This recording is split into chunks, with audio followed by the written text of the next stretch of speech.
Hello and welcome to UPSC Hindi. Very good evening to all of you. हम लोग modern history के questions कर रहे हैं। हम लोगों ने पॉलिटी पूरी कंप्लीट कर ली, साइंस पूरी कंप्लीट कर ली, बहुत सारे पीवाईक्यू लगाए, साइंस के भी पॉलिटी के भी। पॉलिटी की एक डिटेल्ड क्लास भी ली, 2 क्लासेस जिनमें पूरी पॉलिटी हम लोगों ने कवर करी। साइंस के 1000 पीवाईक्यू लगभग हम लोगों ने आपको दिए भी हैं और 600-700 करवाए भी। ऐसे ही पॉलिटी के 800-900 पीवाईक्यू आपको दिए हैं, उसमें से 400-500 हम लोगों ने करे भी। वैसे ही मॉडर्न हिस्ट्री के पीवाईक्यू और कुल मिला के सारे हिस्ट्री के पीवाईक्यू हम लोग कर रहे हैं। जिसने भी ये सारे पीवाईक्यू मेरे साथ बैठ के आराम से कर लिए डेली, सिर्फ 1 घंटे 1.5 घंटे में आपका लेता हूं।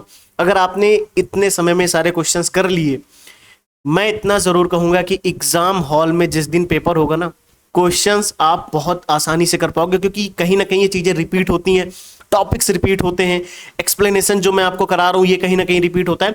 अगर इसके साथ साथ आपने यूपीएससी हिंदी की टेस्ट सीरीज लगा ली, इसके साथ साथ अगर आपने यूपीएससी हिंदी की टेस्ट सीरीज लगा ली, तो मैं इतना जरूर कहूंगा, बहुत आसानी से इतना कहूंगा कि टेस्ट सीरीज से आप हमेशा देखते आए हो कि 30 से 40 सवाल डायरेक्ट फंसते हैं 30 एक्सप्लेनेशन से, क्योंकि क्वेश्चंस उसका एक्सप्लेनेशन कहीं ना कहीं एक ऐसा कॉम्प्रिहेंसिव अप्रोच और नेचर मतलब बनाता है आपके लिए, एक ऐसा अप्रोच डिजाइन करके देता है वो कि क्वेश्चंस घुमा फिरा के उसके आसपास ही रहता है, तो बहुत आसानी से सॉल्व होता है।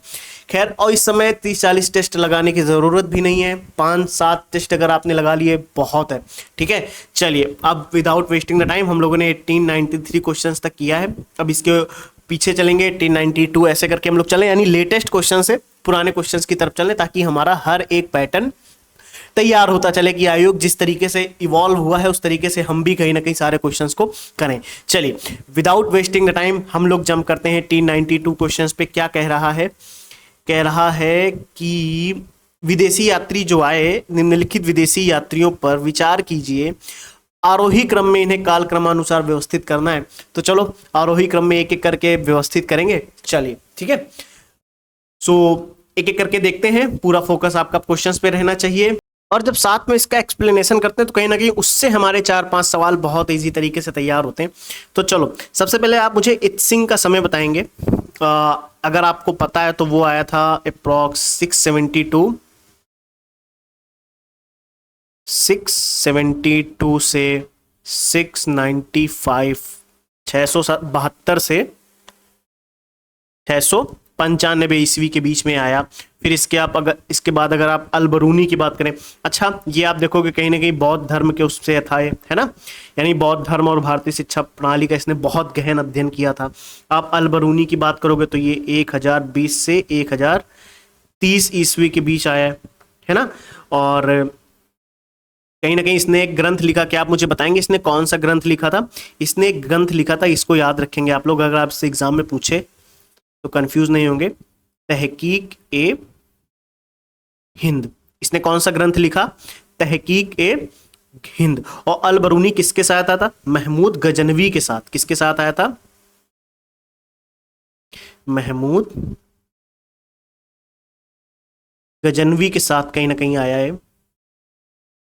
तो आप ये भी पॉइंट ध्यान रखेंगे। क्लियर? आई थिंक इजी है, मैं बहुत टफ तरीके से नहीं बता रहा, बहुत सरल तरीके से, क्योंकि क्वेश्चन इसके बाहर नहीं पूछता है, यही चीजें घुमा फिरा के पूछेगा। अगर आप हिंदुस्तान की बात करें तो ये आया था 629 से 645 ईस्वी के बीच। आपको ये टाइम लाइन याद रखनी है, बहुत जरूरी है। अच्छा, किसके शासनकाल में आया? तो 90% लोग इसे जानते होंगे, हर्ष वर्धन के शासनकाल में आया। किसके शासनकाल में आया? हर्षवर्धन के शासनकाल में आया।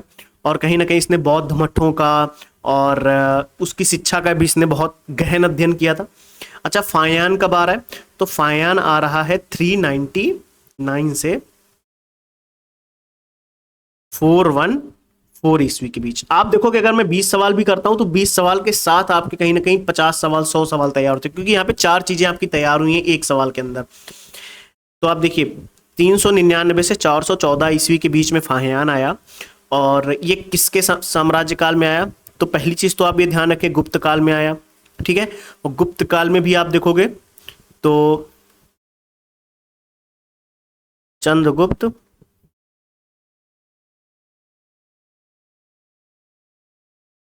द्वितीय। ठीक है, बहुत आराम से चलो, चंद्रगुप्त द्वितीय में बौद्ध धर्म के अध्ययन के लिए आया। तो कहीं ना कहीं आप इसको भी समझ सकते हो, है ना। तो अब आप ऑर्डर में लगा लो, सबसे पहले कौन दिख रहा है आपको, 4 नंबर, ठीक है। पहले 4 आएगा, फिर आएगा 3, फिर आएगा 1, फिर आएगा 2, 4 3 1 2, कहीं पे है बी ऑप्शन इज हमारा करेक्ट हो जाएगा। प्लीज इसे रिवाइज करिएगा, वेरी इंपॉर्टेंट क्वेश्चंस में से ये एक है, क्योंकि इस तरीके के सवाल आयोग हमेशा पूछता रहा है और जरूर पूछेगा, ठीक है। चलो नेक्स्ट क्वेश्चंस पे चलते हैं, क्या कह रहा है हमारा नेक्स्ट सवाल।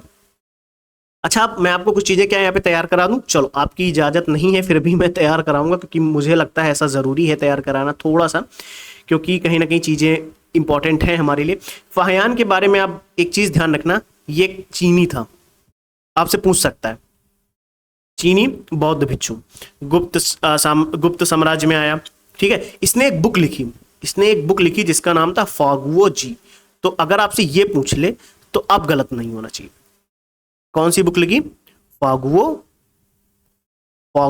जी, ठीक है। अब उसमें क्या किया इसने, समाज में धर्म, प्रशासन, व्यापार, इन सब का वर्णन किया गया था। तो ये चीज आप ध्यान रखोगे। जैसे वेन सॉन्ग के बारे में देखो, ये भी चीनी बौद्ध भिक्षु थे, है ना, ये भी चीनी थे, ठीक है। पता है आपको, हर्षवर्धन के समय में आए थे। इन्होंने एक बुक लिखी थी, इन्होंने कौन सी बुक लिखी, ये पुस्तक है, ध्यान रखेंगे, नाम नहीं है, पुस्तक है, ठीक है। ह्वेन सांग ने कौन सी पुस्तक लिखी, तो सी यू की, इन्होंने एक पुस्तक लिखी सी यू की, ठीक है। इसका मतलब क्या था, सी यू की का मतलब, इसमें ये एक यात्रा वृत्तांत था।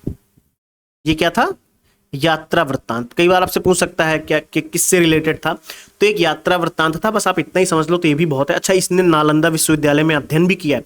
आपसे पूछ सकता है कि इनमें से कौन सा था यात्री जिसने नालंदा विश्वविद्यालय में अध्ययन किया, तो इसके लिए भी आप तैयार रहें। नालंदा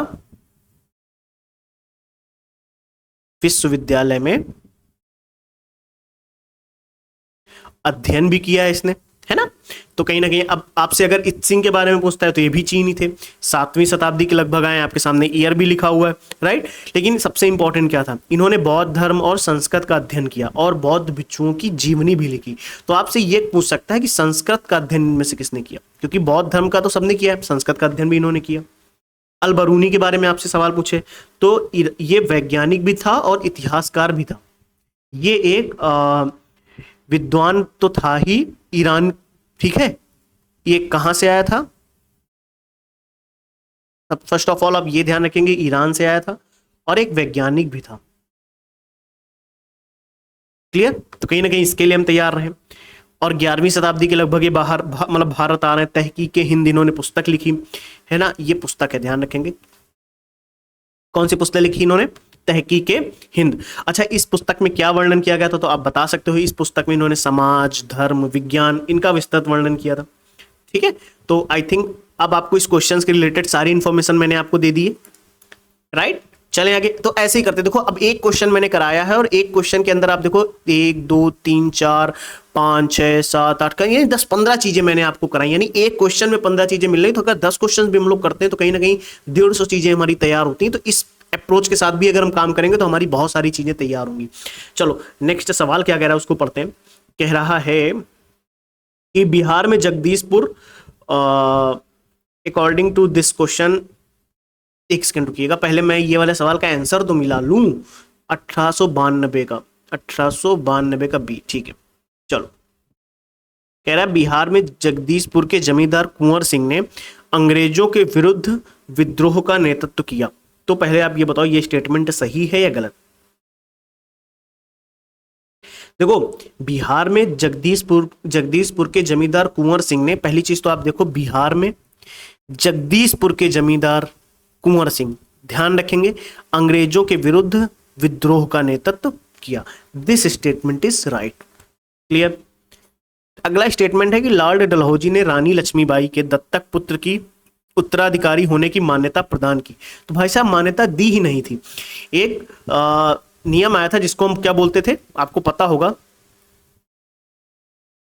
डॉक्ट्रिन ऑफ लैप्स, पता है। एक ये आया था, कौन लाया था, डलहौजी के समय में आया डॉक्ट्रिन ऑफ लैप्स। इसमें क्या था, इसमें यह था कि रानी लक्ष्मीबाई के दत्तक पुत्र कौन था, नाम पता है आपको, अगर पूछ ले तो, दामोदर राव, ठीक है। दामोदर राव को उत्तराधिकारी बनाने से, मानने से इनकार कर दिया था। इसी कारण तो झांसी राज्य को अंग्रेजों ने हड़पा था, है ना, तो ध्यान रखेंगे। तो बिहार के जमींदार कौन थे? जगदीशपुर बिहार के जमींदार थे, ध्यान रखेंगे पहली चीज तो, है ना। कुंवर सिंह ने अंग्रेजों के विरुद्ध कहीं ना कहीं विद्रोह में भाग भी लिया था, 1857 के विद्रोह में, ठीक है। तो ये चीजें कुछ हम लोग ध्यान रखेंगे, इंपॉर्टेंट है, बाकी इसकी इतनी डिटेल में जाने की जरूरत नहीं है। यानी एक हमारा सही है, तो सी ऑप्शन इज करेक्ट। चलो नेक्स्ट क्वेश्चन पे चलते हैं। हमारा नेक्स्ट क्वेश्चन क्या है उसके अकॉर्डिंग देखेंगे। चलो चलिए इस सवाल को करते हैं, क्या कह रहा है एक एक करके देखते हैं। लल्लन जी गोपाल, हबीब एवं निजामी, के.एस. लाल, दशरथ शर्मा। एक तरफ आपको देखो राइटर दिए गए हैं, एक तरफ उनकी बुक दी गई है, और वेरी इंपॉर्टेंट क्वेश्चंस में से ये एक है, क्योंकि बहुत बार इस तरीके के सवाल पूछे जाते हैं, अक्सर पूछे जाते हैं, तो ये सवाल हमसे गलत ना हो, बाकी ठीक है।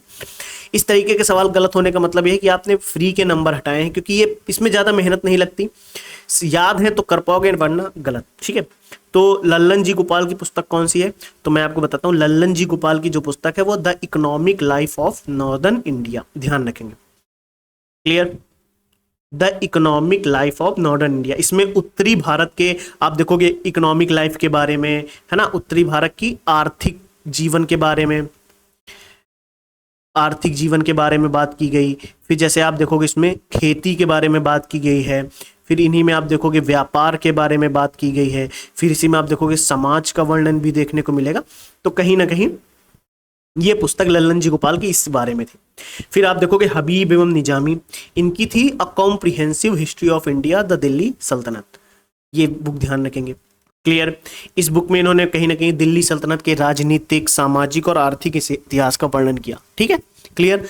के.एस. लाल के बारे में आप करो तो के.एस. लाल की पुस्तक थी the history of Khaljis, Khaljis, the history of the Khaljis. इन्होंने खिलजी वंश के शासन पे, किसके?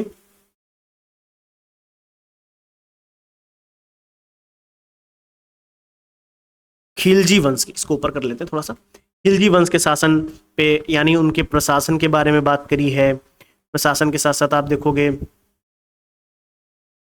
युद्ध नीति पर भी बात करी उन्होंने, है ना, बहुत विस्तार से वर्णन किया के.एस. लाल ने। हम दशरथ शर्मा की बात करें तो अली चौहान डायनेस्टीज के बारे में बात करी, कहीं ना कहीं राजस्थान और चौहान राजवंश के इतिहास पर बहुत डिटेल में चर्चा करी इन्होंने, राजस्थान और चौहान राजवंश पे, ठीक है। तो यानी इसके अकॉर्डिंग क्या हो जाएगा, 2 1 4 3, ठीक है। तो 2 1 4 3 यानी ए ऑप्शन हमारा करेक्ट होना चाहिए। 1890 का कौन सा सही होगा? ए, करेक्ट है, तो ए ऑप्शन इज करेक्ट। चलें आगे। तो क्या इसे हम याद रखेंगे? प्लीज इसे रिवाइज करना, वेरी इंपॉर्टेंट क्वेश्चंस में से एक है। देखो ये बहुत बार सवाल आया है, बहुत बार इस तरीके के सवाल बहुत बार पूछे जाते हैं। एक साइड आपको विद्रोह दिया गया है, एक साइड उनके नेतृत्वकर्ता दिए गए हैं, बहुत बार। पीसीएस का मोस्ट फेवरेट सवाल में से एक है, क्लियर। चले, पायक विद्रोह, पाइका विद्रोह जिसको बोलते हैं, पाइका विद्रोह, ये कब हुआ है? तो पहली चीज तो आप ये ध्यान रखना, ये इसका नेतृत्वकर्ता कौन था? तो इसके नेतृत्वकर्ता थे जगबंधु विद्याधर महापात्र, ठीक है। हुआ कब है? तो आप इसके बारे में ध्यान कर सकते हो 1817 में। कहां पे हुआ है? तो आप ये भी ध्यान कर लो, उड़ीसा क्षेत्र में, clear, clear.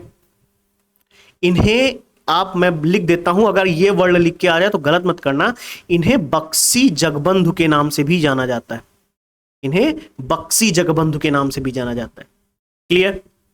I think this point is clear. अब देखो मैं फालतू की बातें इस बीच में क्लास में नहीं करना चाहता, लेकिन मैं 2 मिनट का आपसे समय लेता हूं, प्लीज मुझे बताना बहुत जरूरी है। मात्र 28-29 दिन बचे हैं। आपका जो सोर्स है, मैंने कहा था मैं हर क्लास में एक बार जरूर बताऊंगा, इसलिए आज ज्यादा समय नहीं, बस 1 मिनट में। आपका जो सोर्स है, इसके अलावा अब कुछ मत पढ़ना, चाहे वो आपके नोट्स हो, चाहे लूसेंट हो, चाहे घटना चक्र, कुछ भी हो, आप अपना सोर्स पढ़ेंगे। इसके अलावा आप पीवाईक्यू और प्रैक्टिस करिए, और इसके अलावा यूपीएससी हिंदी की टेस्ट सीरीज, बस इसके अलावा कुछ मत करना। एग्जाम आप प्रीलिम्स क्वालिफाई कर जाओगे। तो करंट अफेयर और सीसैट तो इंपॉर्टेंट है ही, don't miss current affair and CSAT, do not miss. बाकी आपकी अपनी कोई स्ट्रेटजी है तो ठीक है। बरेली विद्रोह कब हुआ है?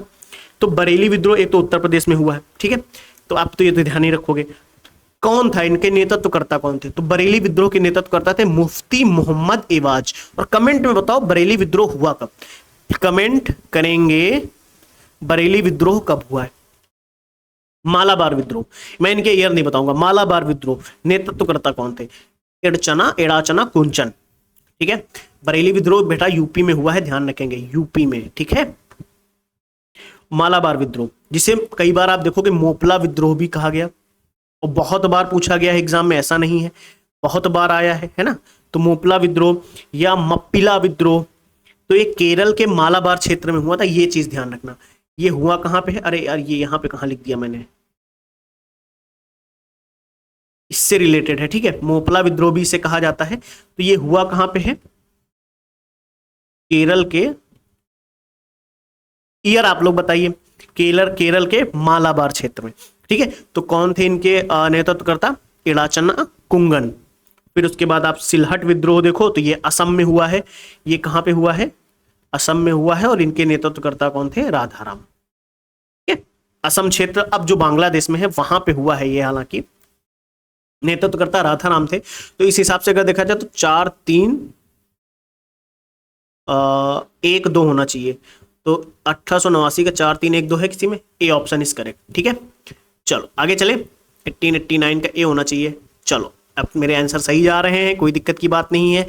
चलिए प्लीज इसे रिवाइज करिएगा। नोट जो अगर क्वेश्चंस में कुछ भी आपको इंपॉर्टेंट लगे तो प्लीज नोट्स में ऐड करो, प्लीज नोट्स में ऐड करते चलना। ठीक है।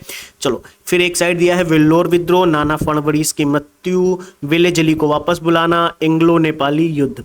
अब एक ऑर्डर में इनको बताना है, तो मैं आपको बता देता हूं। वेल्लोर युद्ध हुआ था 1806 में।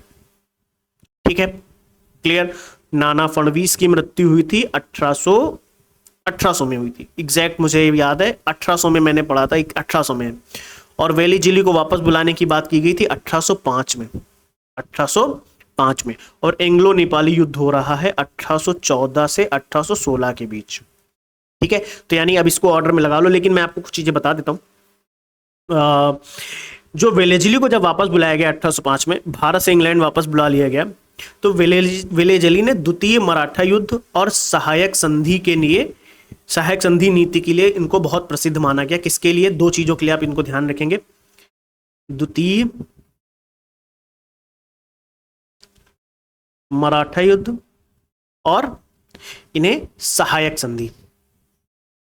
तो आप सहायक संधि किससे जुड़ा हुआ है? तो आप वेलेजली बता सकते। अरे संधि लिख दिया मैंने, गलत तरीके से लिख दिया, ये होगा ऐसे, संधि। ठीक है, क्लियर। तो आप वेल्लोर विद्रोह के बारे में अभी आप ध्यान सकते हो, 1857 से पहले का सबसे बड़ा सैन्य विद्रोह माना जाता है, इसको ध्यान रखेंगे। ठीक है। और एंग्लो नेपाली युद्ध के बारे में आप जानते हो कि ईस्ट इंडिया कंपनी और कहीं ना कहीं नेपाल की गोरख शासकों के बीच में हुआ था, तो आप ये चीज ध्यान रखना। और नेपालियों ने इसमें बहुत बड़ी भूमिका निभाई थी। खैर ऑर्डर में लगा लो इसको, क्या हो जाएगा? 2 3 1 4, है ना, 2 3 1 4, ए ऑप्शन इज करेक्ट।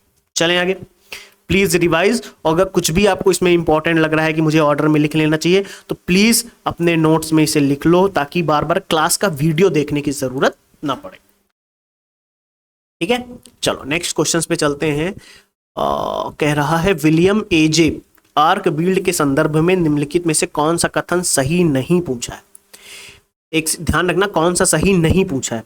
तो एक चीज मैं आपको यहां पे बताता हूं, थोड़ा सा मुझे भी कंफ्यूजन है कि देखो वो म्योर ऐसे अगर देखा जाए तो कहीं ना कहीं विलियम एजे आर्कबोल्ड ढाका कॉलेज के थे, है ना, उन्होंने कहीं ना कहीं प्राचार्य थे।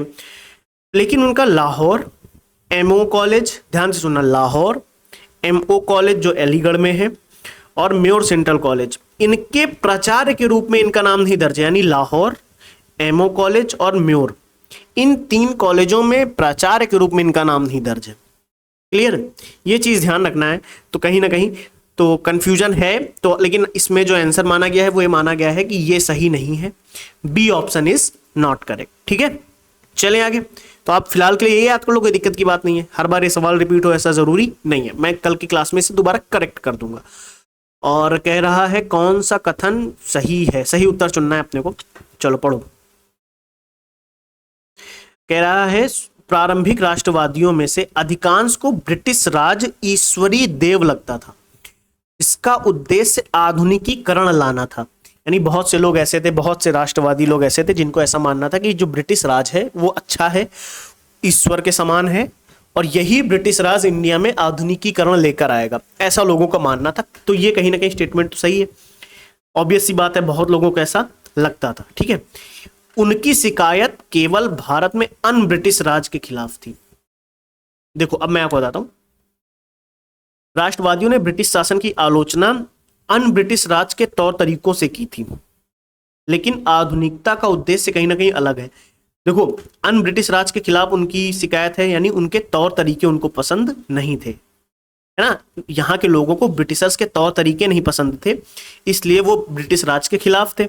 सॉरी, कहीं ना कहीं तौर तरीकों से उनकी आलोचना हुई, अन ब्रिटिश राज के खिलाफ थी, मतलब वो ऐसा चाहते थे कि ब्रिटिश राज रहे,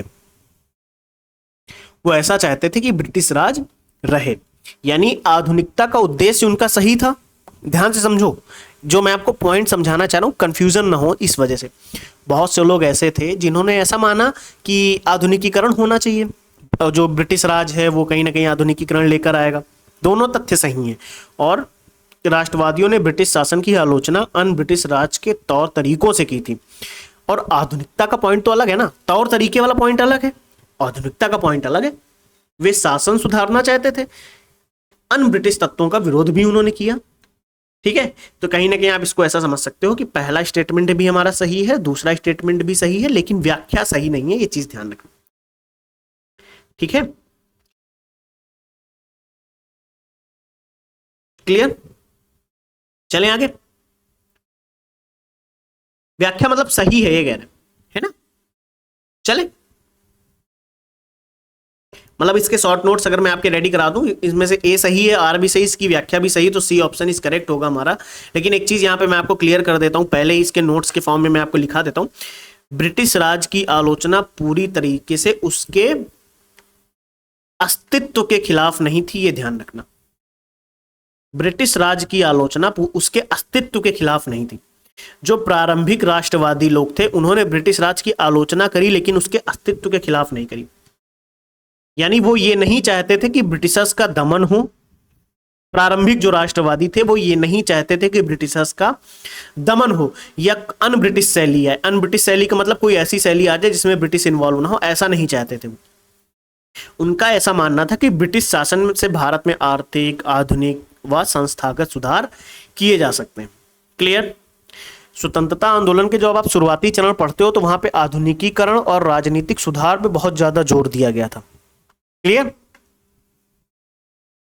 चलें आगे। तो 1886 का सी होना चाहिए, आई थिंक सी ही है वो, लेकिन कई बार आप देखोगे इसका मैच नहीं दिखाते हैं, लेकिन यहां पे मैच दिखाया गया है तो चल सकते हो, कोई दिक्कत नहीं है। चलें आगे। चलो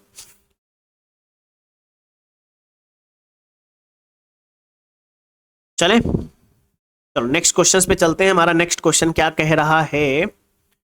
What is the next question? Hindu polity, the wonder where was India, an introduction to the study of Indian history, the early history अरैक इंडिया।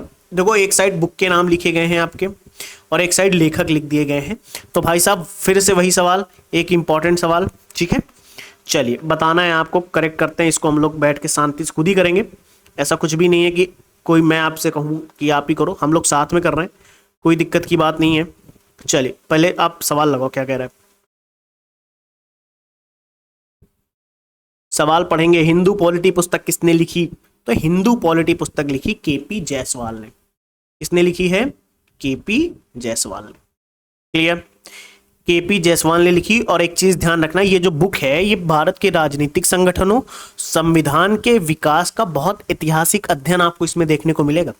इसमें वैदिक सभाओं, गणराज्यों, राजतंत्र, साम्राज्य के स्वरूप का बहुत गहन विवेचन किया गया है इसमें, ठीक है।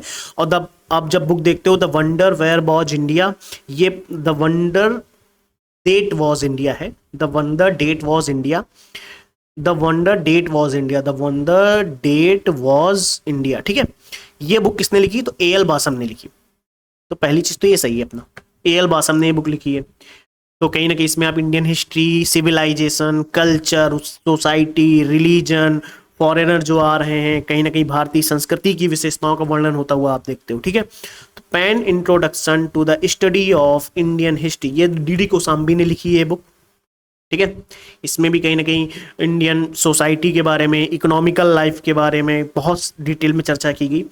और फिर ये the early history of India the Vincent Arthur Smith ने लिखी। चिंसेंट नहीं है, विंसेंट है, विंसेंट ऑर्थर स्मिथ। 3 2 1 4 माना होना चाहिए, देखो 3 2 1 4, ए ऑप्शन इज करेक्ट। चलें आगे। चलो नेक्स्ट क्वेश्चन क्या कह रहा है हमारा, चलो कह रहा है नेक्स्ट सवाल क्या कह रहा है, कह रहा है कि बेटा जैसे लिनलिथगो प्रस्ताव है, क्रिप्स मिशन है, रामगढ़ कांग्रेस अधिवेशन है, कांग्रेस मंत्रियों के त्याग पत्र हैं, तो भाई सब इंपॉर्टेंट हैं अपने आप में, हमें एक बार पढ़ लेना चाहिए यार, ठीक है। तो चलो कांग्रेस मंत्रियों का त्याग पत्र हुआ है पहले तो लिनलिथगो अगस्त प्रस्ताव कब आया, 1940 में आया। क्रिप्स मिशन कब आया, 1942 में आया, क्लियर। और रामगढ़ कांग्रेस अधिवेशन कब हुआ, तो ये भी हुआ है 1940 में।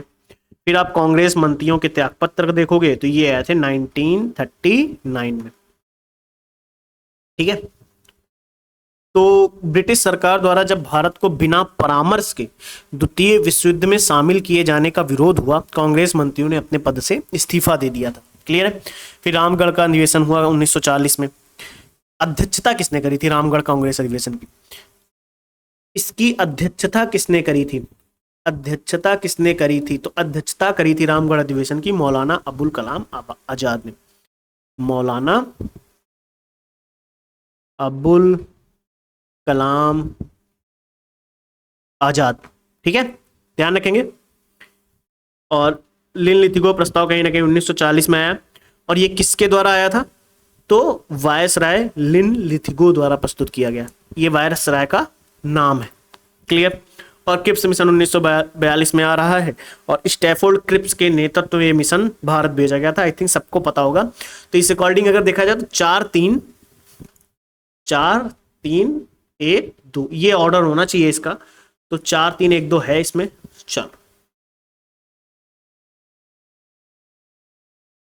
फिर अबुल फजल की हत्या, शेख मुबारक की मृत्यु, फैली की मृत्यु, दनियाल की मृत्यु। देख रहे हो आपसे क्रोनोलॉजी कितनी इंपॉर्टेंट है, क्रोनोलॉजी में हर चीज बार बार पूछी जा रही है, इसलिए मैं कहता हूं विच इज मोस्ट इंपॉर्टेंट कि आप यहां से एक सवाल पढ़ते हो आपके 4 सवाल तैयार होते हैं, तो प्लीज इस चीज को इग्नोर नहीं करना है, ठीक है। अबुल फजल की हत्या, शेख मुबारक की मृत्यु, फैली की मृत्यु, दनियाल की मृत्यु। चलिए बताइए, तो शेख मुबारक की मृत्यु कब हो रही है, तो 1593 में। फैजी की मृत्यु कब हुई, 1595 में।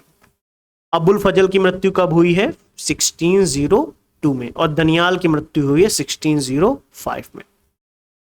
अब शेख मुबारक कौन थे, ये कहीं ना कहीं प्रसिद्ध विद्वान तो थे ही, बोल सकते हो, बोलो प्रसिद्ध विद्वान थे। अबुल फजल एवं फैजी के पिता थे, ये कौन थे, ये थे अबुल फजल और फैजी के पिता। फैजी कौन थे, अकबर के 9 रत्न में से आते हैं, फैली नहीं फैजी है ये कौन थे, ये अकबर के 9 रत्नों में से आते थे, अकबर के 9 रत्न में से इनकी गिनती होती है। और एक चीज ध्यान रखना, अरबी के विद्वान माने जाते हैं, अरबी और फारसी के विद्वान थे, कई ग्रंथों की रचना इन्होंने करी थी, और 1595 में इनका निधन हुआ है, तो ध्यान रखेंगे। अबुल फजल ये अकबर के दरबार के प्रमुख इतिहासकार और मंत्री थे। अब इन्होंने क्या लिखा है पता है आपको, इन्होंने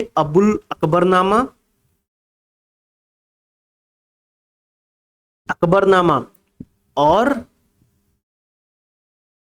आईने अकबरी, ये 2 चीजें लिखी हैं, कंफ्यूज नहीं होंगे, वेरी इंपॉर्टेंट है, वेरी इंपॉर्टेंट, ध्यान रखो, बहुत बार सवाल आया है, बहुत बार सवाल पूछा गया है।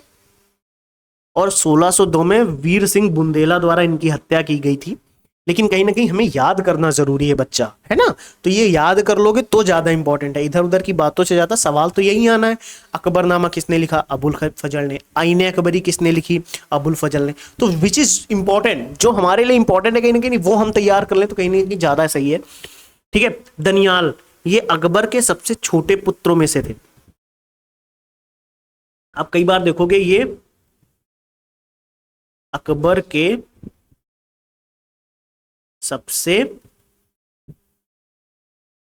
छोटे पुत्रों में से थे और दक्षिण में मुगल सेनाओं के प्रमुख भी थे और शराब का बहुत सेवन करते थे, इस वजह से इनका निधन हुआ था। तो कहीं ना कहीं अगर ऑर्डर में आप लगाओ तो सबसे पहले कौन आ रहा है? 2, फिर 3, फिर 1 4, 2 3 1 4, 2 3 1 4 है कहीं पे, सी ऑप्शन इज करेक्ट। चलें आगे। कौन सा है? 1883। 1883 का सी है, बिल्कुल। चलो मेरा सवाल सही हो गया है। चलो आगे चलते हैं। सवाल कह रहा है भाषाई अल्पसंख्यकों के विशेष अधिकारी के संदर्भ में क्या कथन है? 1882 नंबर सवाल है। चलो कह रहा है कि संविधान में प्रत्येक राज्य के लिए केवल भाषाई अल्पसंख्यकों के लिए विशेष अधिकारी के पद का प्रारंभिक प्रावधान नहीं था। ध्यान से समझना, जो स्टेटमेंट है उसको मैं एक्सप्लेन कर रहा हूं, उस अकॉर्डिंग इसको समझो। संविधान में प्रत्येक राज्य के लिए भाषाई अल्पसंख्यकों के लिए विशेष अधिकारी के पद का प्रावधान है। प्रत्येक राज्य के लिए भाषाई अल्पसंख्यकों के लिए विशेष राज्य का प्रावधान गलत है, ऐसा नहीं था। क्लियर? क्या हम ये ध्यान कर सकते हैं? इतना तो याद रख सकते हैं अपन लोग। बताओ क्या ये चीज आपको समझ में आई? समझ आया? संविधान में प्रत्येक राज्य के लिए भाषाई अल्पसंख्यकों के लिए विशेष अधिकारी पद का प्रावधान नहीं था, इस वजह से ये स्टेटमेंट गलत हो जाएगा। 9वें संविधान संशोधन अधिनियम द्वारा इसके लिए एक नया अनुच्छेद 350 बी जोड़ा गया। तो भाई साहब 9वें संविधान संशोधन से नहीं, 7वें संविधान संशोधन से यह हुआ कब? 1956 में अनुच्छेद जोड़ा गया 350 बी। ठीक है। इसके अंतर्गत राष्ट्रपति द्वारा भाषाई अल्पसंख्यकों के लिए विशेष अधिकारी नियुक्त किया जाता है। ठीक है, किसके द्वारा नियुक्त किया जाता है? राष्ट्रपति द्वारा, ध्यान रखेंगे। चलें आगे। 7वां संविधान संशोधन हुआ था तब 1950 में, वो भी 1956 में, और आर्टिकल 350 बी जोड़ा गया। चलें आगे। तो यानी ये स्टेटमेंट भी हमारा गलत हो जाएगा। तो यानी ना तो एक सही है और ना ही 2 सही। चलो फिर यहां पे क्या कह रहा है? कांग्रेस सोशलिस्ट पार्टी के संदर्भ में सवाल है। तो कांग्रेस सोशलिस्ट पार्टी के संदर्भ में जरा सवाल पढ़ो, क्या कह रहा है? सवाल कह रहा है कि कांग्रेस सोशलिस्ट पार्टी जनवरी 1934 में कांग्रेस सोशलिस्ट पार्टी का गठन किया गया। तो कांग्रेस सोशलिस्ट पार्टी की स्थापना 1934 में हुई, ये सही है, लेकिन जनवरी में नहीं हुई। क्लियर? ये चीज ध्यान रखना। कांग्रेस सोशलिस्ट पार्टी का गठन आप देखोगे कहीं ना कहीं जनवरी में नहीं हुआ है, ये स्टेटमेंट गलत हो जाएगा। हुआ 1934 में है, लेकिन आप देखोगे मई से अक्टूबर के बीच में हुआ है। और जब मई से अक्टूबर में बोलता हूं तो मई से अक्टूबर से कहने का मेरा तात्पर्य ये है कि इसमें एग्जैक्ट मुझे अगर याद आए तो कांग्रेस सोशलिस्ट पार्टी की स्थापना 1934 में प्रारंभिक बैठक हुई और अक्टूबर 1934 में बॉम्बे में एक सम्मेलन हुआ, उससे इसकी गठन मतलब कंप्लीट हो चुका था, गठन मान लिया गया था।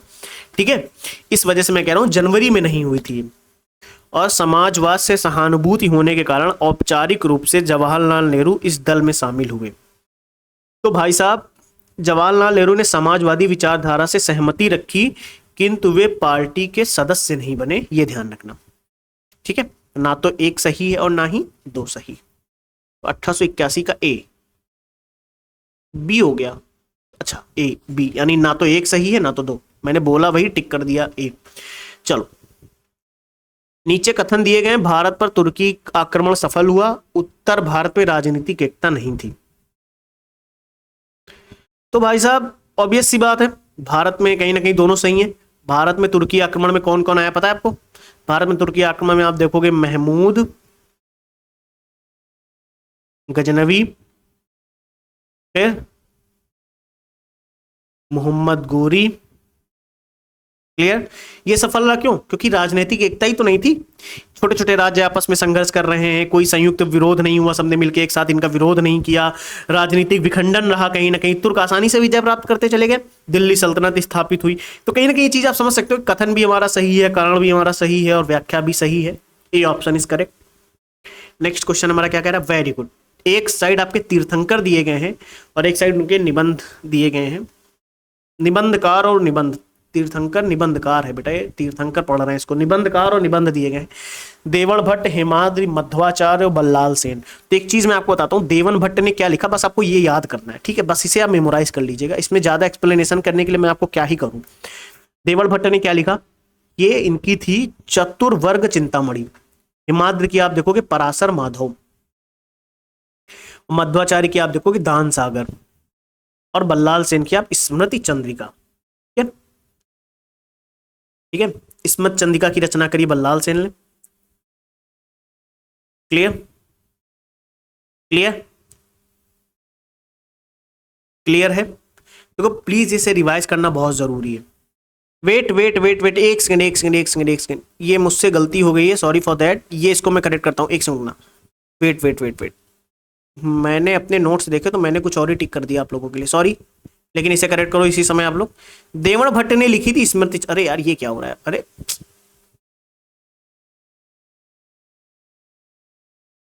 वेट, ये पता नहीं क्या हुआ है।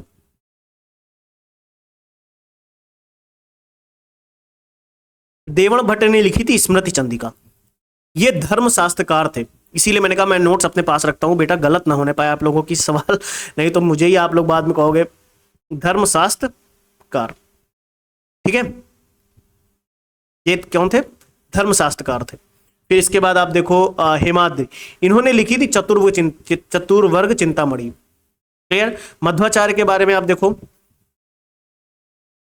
मध्वाचार्य के बारे में आप देखो, इन्होंने क्या लिखा था? इन्होंने लिखा था पराशर माधव, इन्होंने पराशर माधव लिखा, बल्लाल सेन ने दान सागर लिखा। तो 4 3 2 1 आंसर होना चाहिए। ठीक है, 4 3 2 1, 4 3 2 1, 4 3 2 1। मैं एक बार यहां से मिला लूं पहले, इसको कंफ्यूजन हो गया था, तो सही है अपना। ठीक है, डी ऑप्शन इज करेक्ट। चलो इधर आओ, एक साइड शहर के नाम दिए गए हैं, एक साइड योजना बनाए जाने की अवधि दी गई है।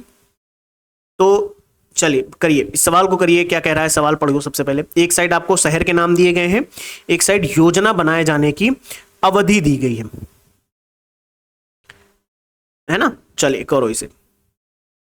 तो इसको मैं आपको बताता हूं, जैसे कांचीपुरम की जब बात की जाती है तो कांचीपुरम कहीं ना कहीं प्राचीन काल से रिलेटेड है, प्राचीन काल में इसकी योजना बनाई गई। जैसलमेर की मध्यकाल में इसकी योजना बनाई गई। कोडाई मतलब कोडाई कनाल की बात की जाए तो औपनिवेशिक काल की बात की जाती है, और भिलाई की जब बात की जाती है तो स्वातंत्र्योत्तर काल की बात की जाती है। अब मैं आपको इसकी एक एक पॉइंट जरा बताता हूँ। कांचीपुरम की जब बात की जाती है ना, तो कांचीपुरम के बारे में एक बात बताऊँ, दक्षिण भारत का बहुत ऐतिहासिक नगर है। तो भाई साहब है कहाँ का? साउथ इंडिया का। पहली तो आप ये ध्यान रखिए, वेरी इंपॉर्टेंट।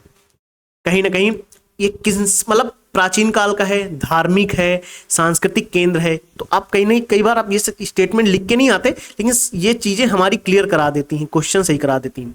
धार्मिक और सांस्कृतिक केंद्र है। फिर अगर आप देखोगे तो कहीं ना कहीं पल्लव, चोल और विजयनगर राजवंश से जुड़ा हुआ देखोगे आप। जैसलमेर की बात करें, राजस्थान का ऐतिहासिक किला है, राजस्थान का ऐतिहासिक किला मध्यकाल में स्थापित हुआ। क्लियर? कोडाई कनाल, ये कहीं ना कहीं ब्रिटिश काल में विकसित प्रमुख हिल स्टेशन के रूप में जाना गया। इसे ब्रिटिश काल में हुआ था, लेकिन प्रमुख हिल स्टेशन के रूप में इसे जाना गया। और भिलाई की बात करें तो ये औद्योगिक शहर व स्टील प्लांट था, स्टील प्लांट का केंद्र भी तो था, स्टील प्लांट का एक केंद्र भी तो था, है ना? चलें आगे। चलो नेक्स्ट सवाल क्या कह रहा है? अशोक ने धम्म की जो परिभाषा दी है, अशोक ने अपने अभिलेखों में धम्म को नैतिक आचरण कहीं ना कहीं, और आप देखोगे दया, सत्य, सहिष्णुता, इन सब के रूपों में बहुत परिभाषित किया। तो इसमें राहुलवाद सूत्र जो है ये बौद्ध शिक्षाओं का ही असर है। तो जो धम्म की परिभाषा दी गई वो राहुलवाद सूत्र से दी गई, ये स्टेटमेंट सही है। अपने राज्याभिषेक के 14वें वर्ष में अशोक ने धम्म महामात्र नामक एक नवीन प्रकार के कर्मचारी की नियुक्ति की। कहीं ना कहीं ये भी सही है, सेकंड ऑप्शन भी करेक्ट है, पहला और दूसरा हमारा दोनों सही हो जाएगा। ठीक है, नेक्स्ट सवाल क्या कह रहा है, शिवाजी को दो बड़े दुश्मनों देशमुखों के विरोध का सामना करना पड़ा। शिवाजी को बड़े देशमुखों के विरोध का सामना करना पड़ा क्योंकि वे स्वतंत्र मराठा राज्य के पक्षधर नहीं थे और बीजापुर के सामंत ही बने रहना चाहते थे। भाई साहब क्योंकि, पढ़ो जरा अब स्टेटमेंट को, जरा पहला और दूसरा क्योंकि करके पढ़ो। शिवाजी को बड़े देशमुखों के विरोध का सामना करना पड़ा क्योंकि ये देशमुख स्वतंत्र मराठा राज्य के पक्ष में नहीं थे, बीजापुर के सामंत ही बने रहना चाहते थे। समझ में आ रहा है ना, यानी ए भी सही है, कारण भी सही है और क्योंकि करके सही हो रहा है, तो ए ऑप्शन हमारा करेक्ट हो जाएगा। चलें आगे, चलें, सही है, सही है, डोंट वरी, आराम से सही है सवाल। कह रहा है सहमति आयु अधिनियम, सहमति आयु अधिनियम। तो भाई साहब ये जो सवाल है सहमति आयु अधिनियम 1891, बेटा पहले आप यही याद कर लेना, यही अपने आप में इंपॉर्टेंट है। ठीक है, ये बंबई के एक पारसी सुधारक बेहराम जी मालाबारी थे जिन्होंने इस कानून की वकालत की थी। इस कानून की क्या की थी, वकालत की थी। तो भाई साहब सही है, पारसी सुधारक थे कौन, बेहराम जी मालाबारी, इन्होंने इस कानून की वकालत भी करी। This statement is right. इस अधिनियम को बाल गंगाधर तिलक के नेतृत्व वाली चरमपंथी शाखा ने समर्थन दिया। तो भाई साहब तिलक के नेतृत्व में जो चरमपंथी शाखा थी उन्होंने इसे ब्रिटिश हस्तक्षेप कहकर इस अधिनियम का विरोध किया था। तो ये गलत हो जाएगा हमारा। क्लियर, क्लियर है, तो केवल और केवल एक सही है, इसमें से कहीं ऑप्शन है, चलो केवल और केवल एक सही। फिर अब एक साइड शाही भारतीय नौसेना विद्रोह, कैबिनेट मिशन योजना, अंतरिम सरकार का गठन और ब्रिटिश संसदीय प्रतिनिधिमंडल का दिल्ली में आगमन। चलो एक एक करके ईयर लिखो इसके। तो कहीं ना कहीं हमें बताना है, सबसे पहले से लेकर आखिरी तक बताना है। पहला सबसे पहले कौन हो रहा है, तो सबसे पहले आप देखोगे इसमें से हुआ है, आप देखो जैसे ईयर वाइज अगर देखो तो ये भी, ये कब हुई है शाही भारतीय नौसेना विद्रोह, ये हुआ है फरवरी 1946 में। ठीक है, कैबिनेट मिशन घोषणा की आप देखोगे तो ये हुआ है मार्च 1946 में। फिर अंतरिम सरकार का गठन आप देखोगे तो 2 सितंबर 1946 में हो रहा है। फिर आप देखोगे ब्रिटिश संसदीय प्रतिनिधिमंडल दिल्ली में आगमन हो रहा है, तो ये हो रहा है जनवरी में 1946 में। तो इसके अकॉर्डिंग अगर देखा जाए तो क्या होगा अपना,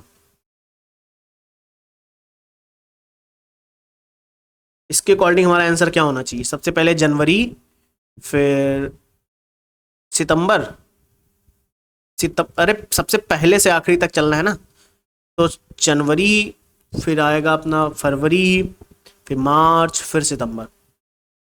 तो इस अकॉर्डिंग अगर देखा जाए तो हमारा क्या होगा, 4 1 2 3। ठीक है, ध्यान रखेंगे इसको, 4 1 2 3। चले, जनवरी फरवरी मार्च और सितंबर। चलो आगे चलते हैं, हमारा नेक्स्ट सवाल क्या कह रहा है, east Indian association, Wavell Indian association, national हो गया यार, वेसवल क्या होता है ना, और इंडियन सोसाइटी और इंडियन एसोसिएशन। चलो इसको करो, वेस्वल, वेस्वल नेशनल है वो, वेस्वल नहीं है, नेशनल है। ठीक है, ध्यान रखना, नेशनल इंडियन एसोसिएशन। तो ईस्ट इंडिया एसोसिएशन कब बना पता, 1866 में, और नेशनल इंडियन एसोसिएशन 1870 में बना है। इंडियन सोसाइटी कब बनी, 1872 में बनी, और इंडियन एसोसिएशन कब बना है, 1876 में बना है। तो बेटा ये ईयर ध्यान रख लो, समझ लो यूपी पीसीएस इस तरीके के सवाल पूछ रहा है। अब आप ही समझ लो कि वो आपसे इतनी ज्यादा डेप्थ तो नहीं जानना चाहता, वो आपसे आता है ईयर वीयर पता ही नहीं, पता चलो क्रोनोलॉजी में लगा दो। यार क्रोनोलॉजी की अगर आपके मॉडर्न हिस्ट्री में 5 सवाल आ गए तो आपका ठीक है, 8 सवाल 9 सवाल आने हैं मॉडर्न हिस्ट्री से, बाकी यार कहीं ना कहीं 5 सवाल एंशिएंट से, 5 सवाल मिडिवल के भी मान लो, है ना।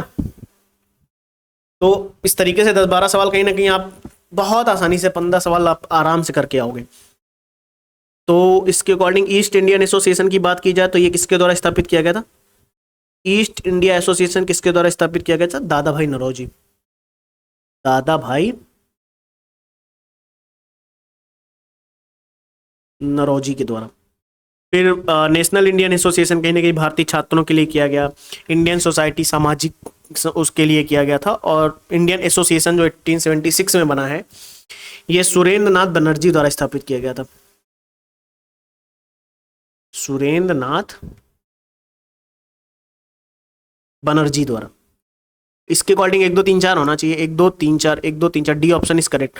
तो 1873 का डी है या नहीं है? डी सही है। चलो नेक्स्ट क्वेश्चन हमारा क्या कह रहा है। देखो सवाल कम हो रहा है लेकिन एक्सप्लेनेशन से हमारे पास बहुत सारे पॉइंट आ रहे हैं। ठीक है, सवाल पढ़ो क्या कह रहा है। वर्क्स एंड पीजेंट पार्टी का गठन 1927 में हुआ। इसे एक अखिल भारतीय संगठन का रूप दिया गया। तो एक चीज मैं आपको बताता हूं पहले इसके बारे में कि वर्क्स एंड पीजेंट पार्टी के बारे में अगर हम बात करें आपसे, तो कहीं ना कहीं इसमें 1927 में का गठन भी हो रहा है और अखिल भारतीय संगठन का रूप भी दिया गया। This statement is right. और इस पार्टी का उद्देश्य कांग्रेस के अंतर्गत ही काम करना था, जिसमें इसको अधिक क्रांतिकारी रुझान वाली पार्टी और आम जनता का संगठन बनाया जा सके। This statement is right. पहला और दूसरा सही है। वर्क्स पीजेंट पार्टी अगर देखोगे तो अलग अलग राज्यों में 1926 से बनना शुरू हुई थी, 1927 में बनी ना। फिर अखिल भारतीय संगठन के रूप में इसे कब स्थापित किया गया? तो 1928 में स्थापित किया गया। कांग्रेस के भीतर रहते हुए संगठन को मजदूरों और किसानों के लिए, किसानों के हित के लिए कहीं ना कहीं सक्रिय बनाना था। ये इंपॉर्टेंट है। चलो नेक्स्ट सवाल क्या कह रहा है। What is our next question. Justice Party वे कांग्रेस का विरोध उसे एक ब्राह्मण प्रभुत्व वाला संगठन कहकर किया। जस्टिस पार्टी ने, यहां पे लिखो, जस्टिस पार्टी ने कांग्रेस का विरोध एक ब्राह्मण प्रभुत्व वाला संगठन कहकर इसका विरोध किया। तो भाई साहब जस्टिस पार्टी ने कांग्रेस का जो विरोध किया था सही था, गलत नहीं था। इसी वजह से आप देखोगे गैर ब्राह्मणों के लिए सांप्रदायिक प्रतिनिधित्व का दावा किया जस्टिस पार्टी ने, और मॉर्ले मिंटो सुधार जैसा मांग करी, मॉर्ले मिंटो सुधार की। इस वजह से दोनों पॉइंट हमारे सही हैं। जस्टिस पार्टी की स्थापना कब हुई? तो आप जस्टिस पार्टी की स्थापना देखोगे 1916 में हुई। कहां पे हुई थी? मद्रास में हुई थी। किसने करी थी? गैर ब्राह्मण नेताओं ने करी थी। ठीक है, इसका उद्देश्य क्या था? ब्राह्मणों और ब्राह्मण के प्रभुत्व वाली कांग्रेस का विरोध करना था।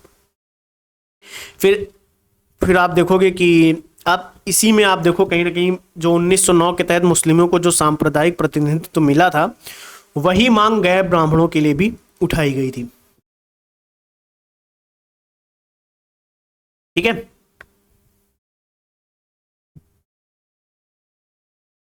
मतलब मार्ले मिंटो सुधार जैसा हुआ था ना। मार्ले मिंटो सुधार कब आया? 1909 में। तो जैसा मार्ले मिंटो सुधार में किया गया कुछ वैसा ही इन्होंने कहा हमारे लिए भी होना चाहिए। इस तरीके से आप देखोगे जस्टिस पार्टी का सामाजिक आधार आप देखोगे मध्यम वर्गीय, उच्च वर्गीय और गैर ब्राह्मण जातियां थी। तो ये आपसे स्टेटमेंट पूछा जा सकता है जस्टिस पार्टी में कौन कौन था? तो आप देखोगे मध्यवर्गीय था, उच्च वर्गीय भी था और गैर ब्राह्मण भी था। आप ये चीज देखना, गैर ब्राह्मण भी आपको देखने को मिलेगा, गैर ब्राह्मण जातियां आपको देखने को मिलेंगी इसमें, जैसे रेड्डी, विल्लार, नायर, ऐसे लोग आपको देखने को मिलेंगे। ठीक है, कुल मिला के इतना ठीक है। 1944 में फिर ये संगठन आप देखोगे कि द्रविड़ कणगम में बदल गया। चलो खैर इतना ठीक है अपने लिए, इससे ज्यादा जरूरत नहीं है। दोनों पॉइंट हमारे सही है इसमें। नेक्स्ट सवाल क्या आ गया? अकबर ने बैरम खां को खाने खाना की उपाधि दी। अकबर ने बैरम खां को खाने खाना की उपाधि दी। सही है। यह उपाधि साम्राज्य के वजीर के रूप में बैरम खां की नियुक्ति के समय नहीं दी गई। यह उपाधि उन्हें वजीर यानी प्रधानमंत्री नियुक्त करते समय ही दी गई थी, बाद में नहीं दी गई थी। इससे यह स्टेटमेंट गलत हो जाएगा। गलत का मतलब यह है कि अगर यहां पे लिखा होता दी गई तो सही हो जाता, यहां पे लिखा नहीं, इस वजह से गलत होता। केवल एक सही है। चलें आगे, चलें। खाने खाना का मतलब क्या होता है? खाने खाने का मतलब होता है, इस पदवी का अर्थ होता है खानों का खान, खानों का खान। खानों का खान मतलब राज्य का सर्वोच्च सेनापति। आपसे पूछा जा सकता है राज्य का सर्वोच्च सेनापति, राज्य का सर्वोच्च सेनापति माना जाता है, या मंत्री बोल सकते हो, ठीक है। अब एक चीज और आपको बताता हूं, बैरम खान ने, अच्छा पानीपत का युद्ध कब हुआ, कोई बताएगा, कोई कमेंट करेगा? द्वितीय पानीपत का युद्ध कब हुआ? 1556 में। द्वितीय पानीपत के युद्ध में अकबर की मदद बैरम खान ने बहुत करी थी, बहुत मदद करी। 1556 में युद्ध हुआ और जीत में निर्णायक भूमिका निभाई थी, आप ये समझ सकते हो। बैरम खान की शक्ति एक प्रकार से शीर्ष पर थी, बाद में उसे अहंकार आया और दरबारी राजनीति के कारण उसे हटाया भी गया। और बैरम खान की हत्या कब हुई? 1561 में, 561 नहीं 1561 में बैरम खान की हत्या भी की गई। बहुत देर बाद ये लैग देखने को मिला है, मुझे खुशी हुई कि 40-50 मिनट की क्लास होने के बाद ये लैग हुआ। आप 1 मिनट का समय दीजिए, मैं इसे सही करता हूं, ठीक है यार, 1 मिनट रुकना। देखो, द्वितीय पानीपत का युद्ध 1556 में हुआ है ना, फिर आप देखोगे बैरम खान की हत्या 1561 में की गई, 1561 में की गई, ठीक है यार। ये सब क्या चल रहा है, शांति से थोड़ी देर क्लास होनी है, उसमें भी इनको अलग अलग चीजें चाहिए। 1561 में हुई।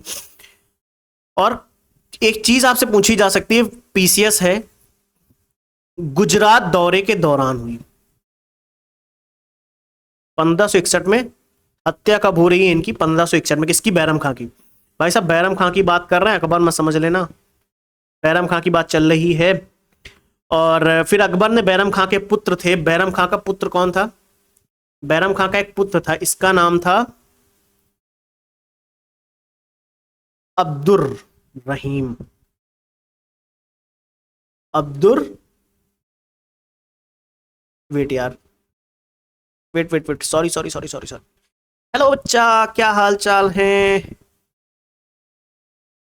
अब्दुर रहीम, ठीक है। इनको खाने खाना की उपाधि, पदवी दी गई। और बैरम खां की नियुक्ति कब हुई थी? तो 1556 में हुई थी, ध्यान रखना, जब कहीं ना कहीं ये युद्ध हुआ था, द्वितीय पानीपत का युद्ध, ठीक है। अकबर का राज तिलक 14 फरवरी 1556 के समय बैरम खां को खाने खाना की पदवी से नवाजा गया, ठीक है। चलें आगे, चलो फिर हमारा नेक्स्ट सवाल क्या कह रहा है, खूबसूरती के साथ हौले हौले कदमों से सवालों की तरफ बढ़ते हुए। और ये सवाल आपके सामने 10 करोड़ रुपए का सवाल आपके सामने आता हुआ, बंगाल के सेन शासकों को आरोही क्रम में व्यवस्थित करिए। नमस्कार देवियों सज्जनों, मैं शिवांश आप सबका स्वागत करता हूं एक बार फिर से हमारे इस सवालों में की श्रृंखला में, जिसका नाम है विजय पथ सीरीज। कौन बनेगा एसडीएम? तो एसडीएम बनने की राह पे ये सवाल 1859 नंबर सवाल आपके सामने। सवालों की संख्या है 1859। सवाल है बंगाल के शासकों का आरोही क्रम बताना है। जो सेन शासक थे उनका आरोही क्रम बताइए। शायद आपको आरोही क्रम ही ना पता हो। थोड़ा हंसी मजाक चलता है, अब आप में से बहुत लोग इसी बात से नाराज हो जाएंगे, कोई बात नहीं। हेमंत सेन जो है, लक्ष्मण सेन, विजय सेन, बल्लाल सेन, तो मैं एक एक करके बताता हूं। इसमें से जो बल्लाल सेन थे उनका समय था 1159 से 1189। थोड़ी हंसी मजाक चलनी चाहिए ना, ऐसे ऐसे खा खा खा खा खा खा खा, जीभ निकाल के हंसते हुए, जीभ निकाल के थोड़ा हंसी मजाक सही रहता है क्लास में। जब थोड़ी लंबी क्लासें होती है तो हंसी मजाक बीच बीच में होना चाहिए। 1159 से 1179 ईस्वी। लक्ष्मण सेन की अगर बात की जाए तो बेचारा लक्ष्मण सेन जो थे 1179 से शुरू हो जाएंगे, 1206 तक चलेंगे इनका टाइम पीरियड। हेमंत सेन की बात की जाए तो ये 1070 से थे और 1070 से 1096 तक। और विजय सेन की बात की जाए तो 1096 से 1159 ईस्वी तक। तो आपके सामने सारे ईयर तो मैंने लिख ही दिए हैं। तो अब मैं आपको एक चीज बताता हूं, यहां पे जरा ऑर्डर लगाओ, क्या होगा? ऑर्डर होगा 3 4 1 2, 3 4 1 2 है यहाँ पे कहीं पे, 3 4 1 2, डी ऑप्शन इज करेक्ट। चलो यहाँ पे भी देखो डी दिया हुआ है, 3 4 1 2। चलें आगे, बेटा याद कर लेना, वेरी इंपॉर्टेंट क्वेश्चन है ना। अगला सवाल एसडीएम बनने के लिए फिर से आपके सामने, ये जो हुआ ना ये मेरी शैतानी थी, हट गया था एक बार।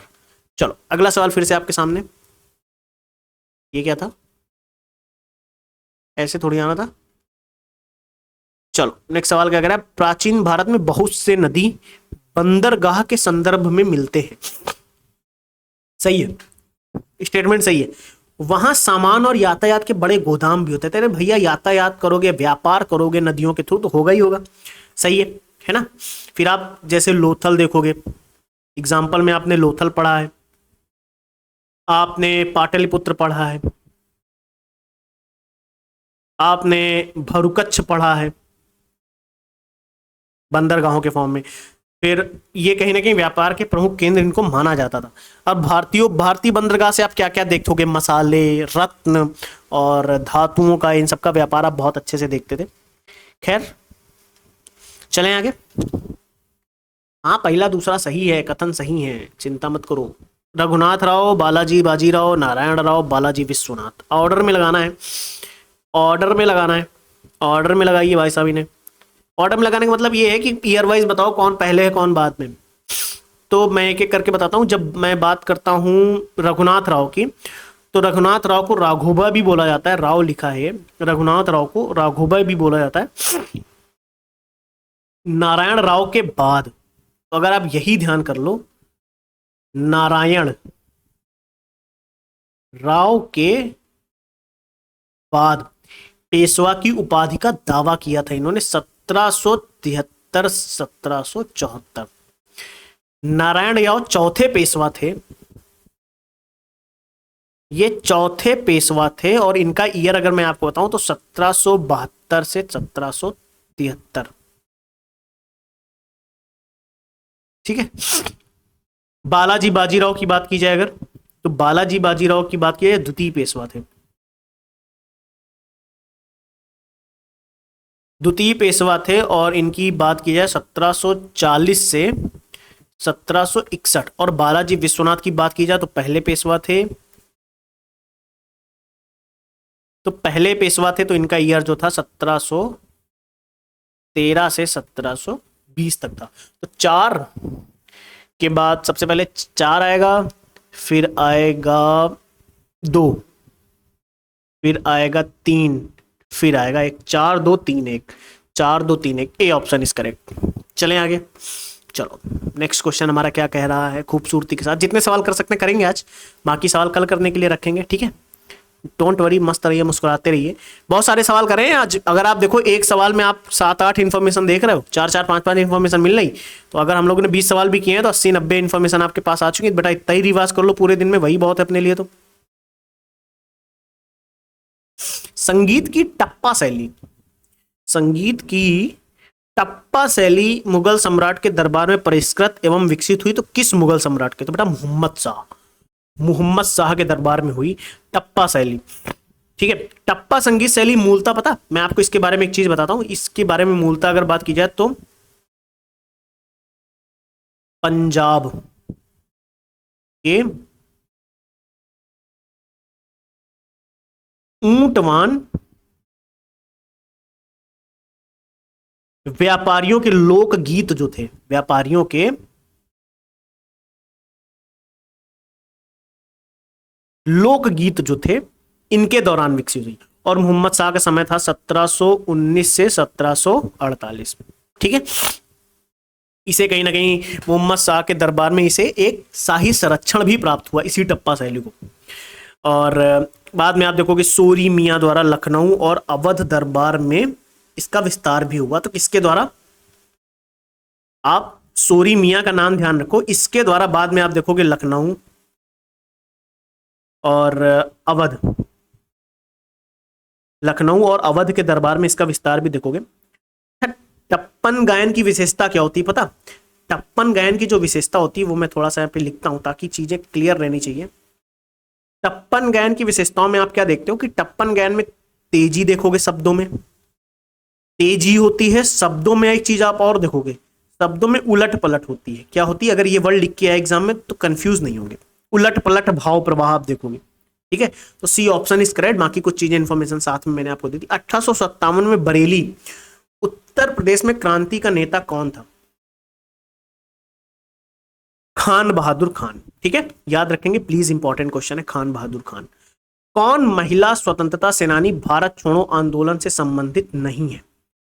कौन भारत छोड़ो आंदोलन से संबंधित नहीं है? तो इसमें मातंगनी हाजरा भी आप देखोगे, कनकलता बरुआ भी देखोगे, अरुणा आसफ अली तो आप डायरेक्ट देखोगे। शांति घोष नहीं है, कहीं ना कहीं शांति घोष भारत छोड़ो आंदोलन से नहीं बल्कि चटगांव विद्रोह से आप देखोगे। इनको किसमें देखोगे आप? चंटगांव नहीं, चटगांव, चटगांव विद्रोह। और बंगाल का क्रांतिकारी जो आंदोलन था, बंगाल का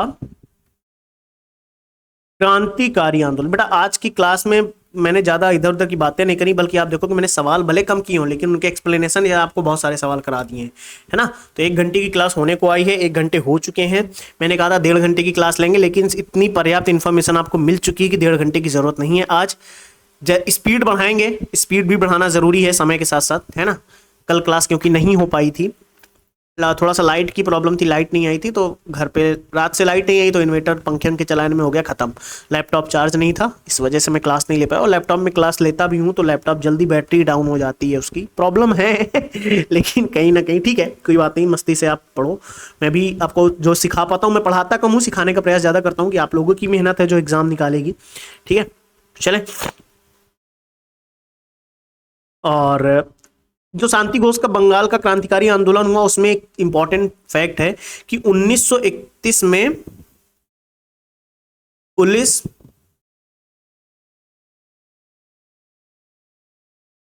सुप्रिंटेंडेंट की हत्या, इससे जुड़ा मामला था कहीं ना कहीं, इस वजह से आप देखोगे इनका नाम आता है। सवाल है, मिलिंद पन्हो राजा मिलिंद था। मिलिंद तथा एक बौद्ध भिक्षु के मध्य संवाद है। वो बौद्ध भिक्षु थे नागसेन की, नागभट्ट की, नागार्जुन की, कुमारिल भट्ट, नागसेन। असल में जाके ना वहां पे मैंने जैसे ही मार्कर रख दिया तो आधे लोग ऐसे ही समझ गए नागसेन होगा, नागसेन होगा, नागसेन होगा। किसने स्पेयर पुस्तक लिखी? स्पेयर पुस्तक किसने लिखी? तो प्रिंस हैरी ने, ठीक है, ध्यान रखेंगे। प्रिंस हैरी ने स्पेयर पुस्तक लिखी, प्रिंस हैरी ने स्पेयर पुस्तक लिखी है, विच इज इंपॉर्टेंट, ध्यान रखेंगे। अगर पूछा जाए एग्जाम में तो गलती नहीं होनी चाहिए। चलो कर लेते हैं, ये तो कुछ सवाल और कर लेते हैं। एक साइड आपको विदेशी यात्रियां उनके भारत में कालक्रम बताना है। William Hawkins, Ralph Fitch, sir Thomas Roe, Nicholas डाउंटन।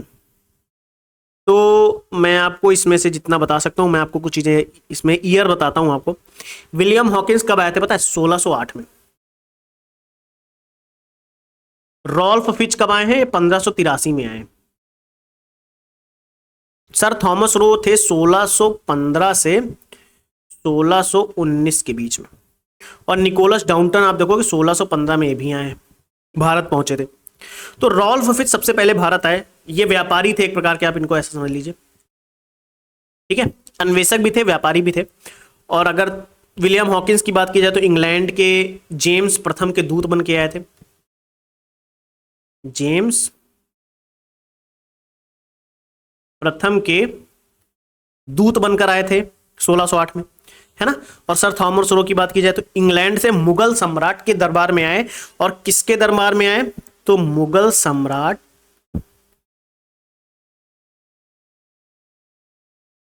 Jahangir के दरबार में आए, ठीक है। तो बेटा मैं इतना जरूर कहूंगा, जिस दिन एग्जाम होगा ना उस दिन मैं चाहोगे तो मैं सारे स्क्रीनशॉट लगाऊंगा कि बहुत सारे क्वेश्चन यहां से आए। क्यों? क्योंकि यार इसके बाहर नहीं पूछता है, कितना ही पूछेगा यार। अगर 25 सवाल उसको हिस्ट्री में पूछने हैं, 12 15 20 सवाल साइंस में पूछने हैं, 17 18 सवाल उसको पॉलिटी में पूछने हैं, तो ऑब्वियस सी बात है कहीं ना कहीं 10 12 सवाल तो पुराने ही रखेगा ना, वो उसी से मिलते जुलते रखेगा। तो ऑब्वियस सी बात है सबसे फंसते, सभी के कंटेंट से सवाल फंसते हैं। जो आपको दिखा रहा है समझ दो उससे फंसी ना, और भी सब जगह से फंसते हैं। तो जो पढ़ रहे हो, इसीलिए मैं कहता हूँ लूसेंट पढ़ रहे हो, पढ़ते रहो। निकोलस डाउंटन ये बाद में अंग्रेजी व्यापार के सिलसिले में भारत आए थे। तो इस प्रकार से अगर आंसर क्या हो जाएगा हमारा, आंसर क्या होगा? आंसर होना चाहिए 2 1 3 4, 2 1 3 4, 2 1 4 3 माना जाता है। 2 1 4 3, 2 1 4 3, क्योंकि 15 से 19 का समय था ना, 2 1 4 3। तो ए ऑप्शन हमारा होना चाहिए इसमें से, क्योंकि 2 1 4 3 यही दिख रहा है। कह रहा है निम्नलिखित राज्यों के गठन पर विचार करिए। तो हरियाणा भाई साहब कब बना पता है? 1966 में बना था। झारखंड कब बना है? 2000 में बना है। तेलंगाना 2014 में बना है, तो सभी को पता होगा। और गोवा बना था 1987 में। तो बेटा ये ईयर आपके सामने लिखे हैं। तो हरियाणा ऐसे देखा जाए तो 1 नवंबर 1966 को पंजाब पुनर्गठन अधिनियम के तहत एक अलग राज्य बनाया गया था। ठीक है, तो पंजाब पुनर्गठन अधिनियम, पंजाब पुनर्गठन अधिनियम के तहत बना था। झारखंड आप देखोगे 15 नवंबर 2000, और गोवा आप देखोगे 30 मई 1987 को इसे पूर्ण राज्य का दर्जा मिला। फिर झारखंड अच्छा किससे अलग हुआ था, तो आपको पता होगा बिहार से अलग हुआ था। तेलंगाना तो सभी को पता होगा 2 जून 1914 नहीं 2014, आंध्र प्रदेश से अलग करके भारत का 29वां राज्य से बनाया गया। तो कर लो मिला लो 4-1-3-2 4-1-3-2 4-1-3-2 आंसर होना चाहिए 4-1-3-2।